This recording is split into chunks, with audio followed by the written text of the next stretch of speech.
O, paano to? Maabutan tayo ng may-ari nito. Ang mahal pa naman singil natin baba makina. Sabi ko sa'yo, huwag na natin tanggapin eh. Sabi ko sa'yo, huwag na yan kasi hindi natin alam yung ganyang makina. Alam mong, di naman tayo masyadong marunong eh.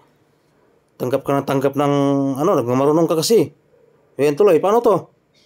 Hindi na natin maibalik yung belt niya. Pambihira. Problema ngayon to.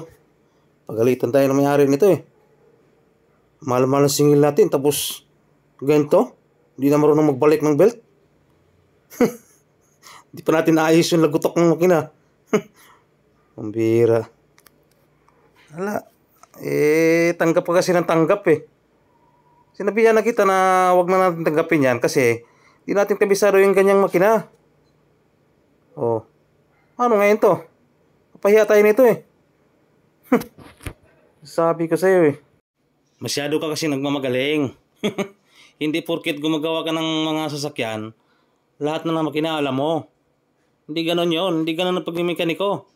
Pambihira. Kaya nga ako, hindi ako tumatanggap ng ano eh.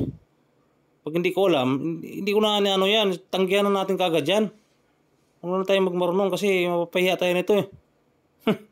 Imbis na siya yung magbayad, tayo pa magbayad nito. Sabihin, sinira. Sabihin, sinira nyo. Ang bihira kayo.